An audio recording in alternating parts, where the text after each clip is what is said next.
Salut les petits lapins, j'espère que vous allez bien. Bon, on se retrouve dans une petite pastille. Je vais l'appeler pastille parce que ça va pas être un très long JDB. Enfin, j'espère que non. Vous savez que je ne sais pas me concentrer sur un sujet, donc on va parler de deux choses. Juste un petit suivi des travaux ici, avec deux trois petits trucs techniques qui pourront peut-être vous apprendre quelque chose. Et après, on va parler un peu de tracteur et ferraille, parce que je pense que c'est intéressant. Donc là, pour vous donner, vous avez vu, c'est Tarantino là. Hein, on est dans Kill Bill là. Voilà, c'est que là, quand on a signé les volailles, là, ça giclait un peu là. D'où l'intérêt d'avoir un labo qu'on puisse asperger, quoi. Ça évite un peu ce genre de trucs dégueulasses, quoi. Voilà, donc voici où est-ce qu'on en est sur cette partie-là. Donc, vous pouvez voir d'abord les étagères. Donc ça, c'est les étagères que nous avons fait avec Agnès, donc avec le bois qu'on a scié, encore une fois.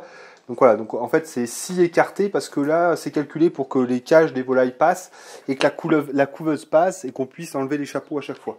Donc voilà, donc on vous montrera ça un peu plus en détail, hein, c'est du gros bricolage mais ça va très bien. Ce qui a été un peu plus technique entre guillemets, c'est la chape de ragréage. Donc on a fait une chape de ragréage, c'est pour être sûr d'avoir quelque chose de totalement plan et lisse. Donc c'est un ragréage auto-nivelant. Donc ça, en fait, déjà en fait, il y a une bonne préparation qu'il faut faire. Donc la première chose, c'est que on va mettre cette bande périphérique qui permet d'observer un joint de dilatation. Hein, ça laisse un petit espace entre le mur et la chape de ragréage. Comme ça, si le mur il vient à bouger ou que la dalle elle vient à bouger, il n'y a pas de fissure. Donc voilà. Donc tout ça, hein, c'est des trucs que vous allez retrouver sur des chaînes YouTube de bricolage, JVS et autres. J'ai pas grand-chose à vous apprendre dessus, puis il y a déjà une littérature qui est assez importante. Donc nous, on fait ça. D'abord, enfin surtout parce qu'on est des débutants et qu'on veut vraiment se mettre sur une base qui soit la plus saine possible pour poser notre carrelage. Un carreleur, il se serait largement fait l'économie de ça, il aurait joué avec la colle, mais c'est un carreleur, c'est son métier. Donc nous, on a préféré faire ça comme ça, et ça s'est assez bien passé. Non, ça s'est pas bien passé, c'est pas vrai, il faut pas mentir comme ça. Non, j'en ai fait beaucoup, hein. C'est ce que je fais dans les poulaillers et chez les lapins et tout, parce que ça me permet d'avoir une surface complètement lisse. Par contre, après, derrière, je passe une petite résine Sika pour bloquer le support et faire en sorte qu'il soit hydrofuge, enfin bon, bref. Donc j'ai l'habitude. Sauf que là on a fait ça, je sais pas, un jour on n'était pas inspiré, on l'a pas assez dosé en eau et j'avais que la flamande pour écarter. Enfin bref, tout ça pour dire que je l'ai foiré. J'ai réussi à foirer un rayage, hein. C'est bon hein, quand même. Hein. J'avais les traces de flamande et tout, et à des endroits c'était pas propre, ça allait pas. Donc on s'est dit bon bah tant pis, on rachète deux sacs et on en refait un par-dessus. Donc voilà.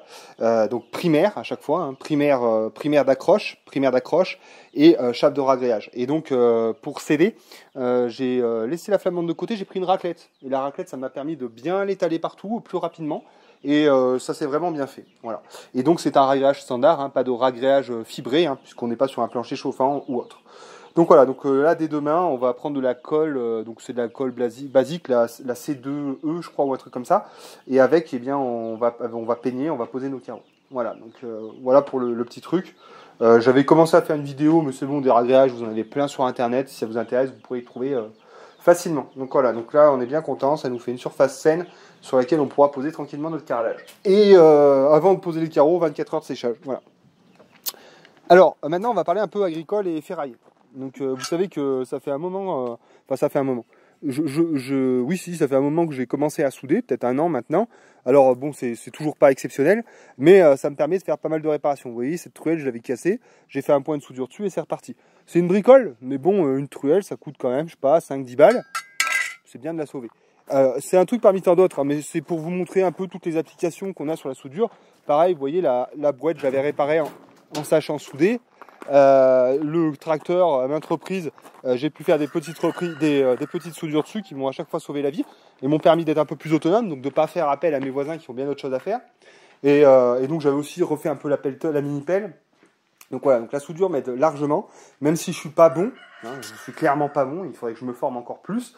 Même en étant pas bon, ça me permet quand même de me sortir de situations assez complexes. J'ai pu souder aussi une roue de jockey là sur le char de Rollin. Donc voilà, même en étant mauvais, eh ben, ça m'aide beaucoup. Voilà.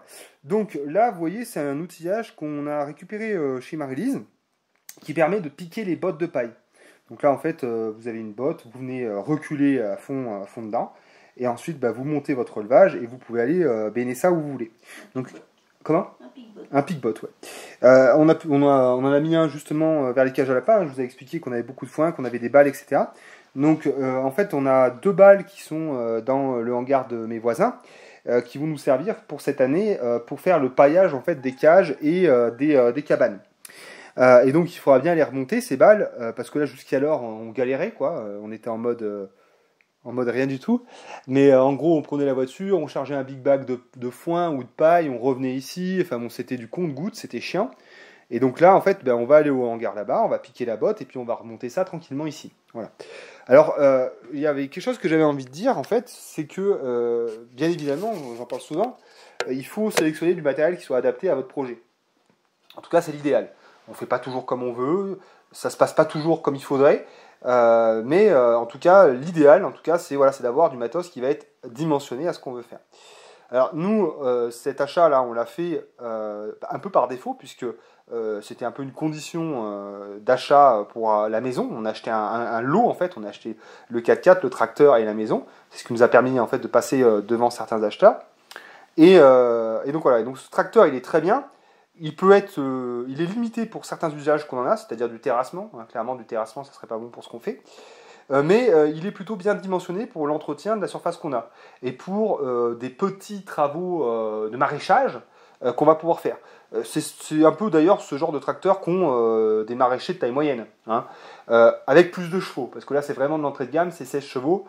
Moi clairement je vous dis il faut aller au-dessus, hein, il faut commencer à partir de 25 jusqu'à 35, 40 voire 50 chevaux, ça me paraît bien mieux. Alors le micro-tracteur c'est très bien. C'est un très très gros défaut. D'abord, c'est très cher. Et ensuite de ça, c'est de l'outillage spécifique, c'est-à-dire de l'outillage à dimension du micro-tracteur qui n'est pas très présent sur le marché. Les gens ont plutôt des tracteurs agricoles plutôt que des micro-tracteurs, ce qui fait que on a un nombre d'outillages d'occasion qui est beaucoup moins élevé et donc des prix qui sont beaucoup plus grands. Hein, voilà. Donc ça, c'est un peu le problème. Et là, le problème aussi, c'est sur la mutualisation. C'est que ici, nous, on est peut-être bien les seuls à avoir ce micro-tracteur, un micro-tracteur plutôt. Et puis derrière, si on voulait emprunter de l'outillage à Roland, à Roger, à Raymond, ça nous est totalement impossible, puisque là-dessus, on ne peut atteler que du petit matériel. Donc ça, c'est un gros problème. Ça, c'est un très gros problème. Donc moi, j'aurais plutôt tendance à vous conseiller de partir sur des machines avec plus de chevaux, et qui ont un attelage derrière qui permet d'atteler en fait du vrai matériel agricole. Comme ça, vous pouvez emprunter plus facilement et vous pourrez acheter aussi plus facilement et à des prix beaucoup plus raisonnables. Hein, parce que moi, je suis aussi des fois contraint d'acheter du neuf parce que un gyrobroyeur, oui, je vais en trouver d'occasion, mais ça va être des trucs qui sont faits pour un tracteur agricole. Donc ça, faut vraiment bien y penser. Faut vraiment, ça c'est très important. Hein. Des fois, partir sur des Renault d'occasion, style des Renault 40 chevaux d'occasion, avec en plus une direction hydraulique. Ça c'est top, hein. Vraiment tester le matériel, comparer avant de faire un achat comme ça sur une occasion, parce que d'une machine à l'autre, ça change tout, hein. Par exemple, cette machine, elle a l'avantage d'être en 4 roues, ça veut dire que dans la boue, avec le différentiel et tout, on passe vraiment partout, il n'y a aucun problème, mais ça a les défauts que j'ai énoncés. Celui de Roland, il est vraiment super, super fiable, super costaud, par contre, il est qu'en 2 roues, mais encore, enfin, tu vois, il faut vraiment tout peser, hein, tout mettre dans la balance et tout, parce que sinon on va se retrouver avec un truc qui va pas nous satisfaire complètement. Par exemple aussi ne pas aller sur des tracteurs trop vieux, hein, parce que les tracteurs trop vieux, déjà en termes de pièces ça va être compliqué. Et puis vous allez voir par exemple les Massey Ferguson, là j'en ai vu, le relevage il a pas de pêche quoi. On a eu testé 2 là, dont un il fallait virer des gravats. Putain, nous on le chargeait comme on chargeait le nôtre. Ça passait pas, ça voulait pas lever quoi. Donc ça, testez quoi, mettez de la charge sur le relevage, voyez ce que ça tire, parce que des fois, les vieux tracteurs, ils ont pas de pêche. Pareil sur la prise de force. Enfin, vraiment, faites un travail de recherche conséquent, informez-vous vraiment, et faites du test à l'achat, parce que sinon, vous allez avec une bécane qui va vous faire chier quoi. Et donc voilà, et donc là, on a un exemple par exemple. C'est pas mal ça comme phrase. C'est que ce matos là, normalement, il est fait pour aller sur un vrai tracteur. Et vous voyez que sur notre attelage, il va pas quoi. Et pourtant, on s'est dit là-dessus, là, quand même, ça devrait aller. Mais vous voyez là, en fait, j'ai ça qui vient buter et qui m'empêche en fait de venir mettre une goupille ici quoi. Hein. Donc là, je suis bien emmerdé. Là, tout à l'heure, j'ai travaillé comme ça, mais bon, il fallait que je fasse attention à ce que ça s'en aille pas. Donc là, en fait, il va me falloir faire une modification de ce matériel. Alors, sans doute couper une partie ici. en veillant quand même à ce que la solidité de l'ensemble soit pas trop atteinte. Mais bon, après, bon, voilà, je me dis que ça devrait le faire quand même. Mais en tout cas, il faudra faire une modification. Là, vous voyez, j'ai tracé un trait parce que je pense mettre un coup de meuleuse comme ça pour rattraper ces quelques centimètres qui vont me manquer. Et donc de retrouver le trou et de pouvoir mettre la goupille. Il en manque guère, hein, mais il en manque quand même suffisamment pour faire chier. Donc voilà, donc là, je vais aller demander à Hugo là s'il a, parce que moi j'ai pas encore acheté, j'ai 2 meuleuses, mais c'est des petites meuleuses d'angle.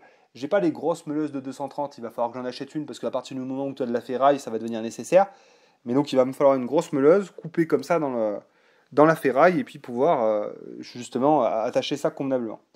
Voilà, donc c'était une petite pastille comme ça, mais vraiment, méfiez-vous, quoi. Hein, faites de bons investissements. Hein, c'est facile à dire comme ça, mais faites un travail de recherche.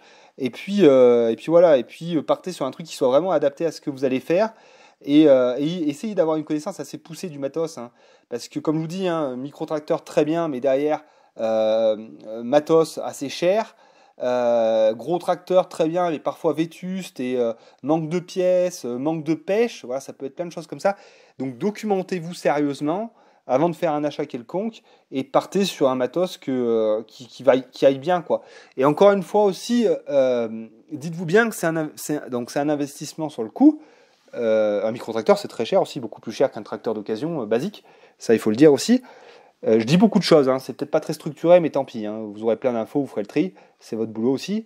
Mais bon, donc il y a un investissement de départ et un investissement aussi de maintien. Hein. Quand vous allez faire une vidange de pont, ça calme. Donc là, ça aussi, c'est à prendre en compte. Une vidange de pont sur un micro-tracteur, ça n'est pas une vidange de pont sur un gros tracteur. Hein. Les barils d'huile et tout, ça cogne. Hein. Quand nous, on doit faire l'entretien de ça, on ne fait pas grand-chose dans le mois. Hein. Donc ça, c'est pareil. C'est bien aussi de savoir un peu le litrage des carters et tout. Est-ce que ça va nous coûter? Hein, parce que y a quand même les ponts à vidanger, il y aura les pneus aussi un jour peut-être à changer, donc c'est pareil, un pneu comme ça doit être déjà assez cher, un pneu sur un gros tracteur à cabine, je pense que faut se lever le matin pour aller se le payer, quoi. Donc voilà, donc encore une fois, c'est toujours pareil, quoi, c'est qu'on ne fait pas d'achat compulsif, il faut vraiment voilà, travailler son achat, faire un travail de recherche en amont, et puis pareil, j'ai une histoire comme ça à vous raconter là. C'était chez Bacassier. Chez Bacassier là, ils avaient acheté un magnifique chariot élévateur catégorie. C'était combien? 3, c'est 3, mais c'est au-dessus. Vous savez qu'il y a des chariots frontaux, mais il y a encore plus gros. C'est peut-être catégorie 6. Il était beau, il était tout neuf, énorme et tout. Et c'était le but du jeu avec ce matos, c'était de pouvoir agencer les bobines de tôle un peu mieux, quoi. Donc il avait un gros rond et il venait s'enfiler dans les bobines de tôle et puis voilà. Et il était super cet engin, sauf qu'il passait pas les portes. Donc il est resté sur le parking pendant un moment et puis ils ont fini par le revendre. Donc ça aussi, regardez vos passages de portail, regardez quand vous avez des chemins qui tournent raides comme ça, le débattement que ça fait, si vous avez la longueur et tout. Étudiez ça, hein. Parce que quand on se retrouve avec un matos sur les bras, que on peut rien en faire et qu'il va falloir le revendre et peut-être qu'on va le revendre à perte et tout. Voilà, donc étudiez bien votre truc, hein, vraiment. Hein, de toute façon, il faut penser professionnel. Et dans des entreprises, ils font, avant de faire un achat, ils font une étude en fait, une étude produit pour ensuite conclure l'achat, quoi. Donc voilà. Et puis puis je termine avec ça parce que je sais j'en dis beaucoup, mais ça peut arriver qu'on soit suivi par des gens qui vont s'installer, qui vont avoir la dotation jeune agriculteur. Dans ce cas-là, si vous avez la chance d'avoir un gros patrimoine à investir, faites venir des concessionnaires. Vous faites venir des concessionnaires. Les mecs, ils vont vous faire tester le matos sur site et tout. N'hésitez pas, quoi. N'hésitez pas. N'hésitez pas à faire chier le monde, à être... Faites comme si vous allez choisir une voiture neuve. C'est le même principe. Voilà mes petits lapins, je vous laisse. Je vous dis à la prochaine. Ciao, bye.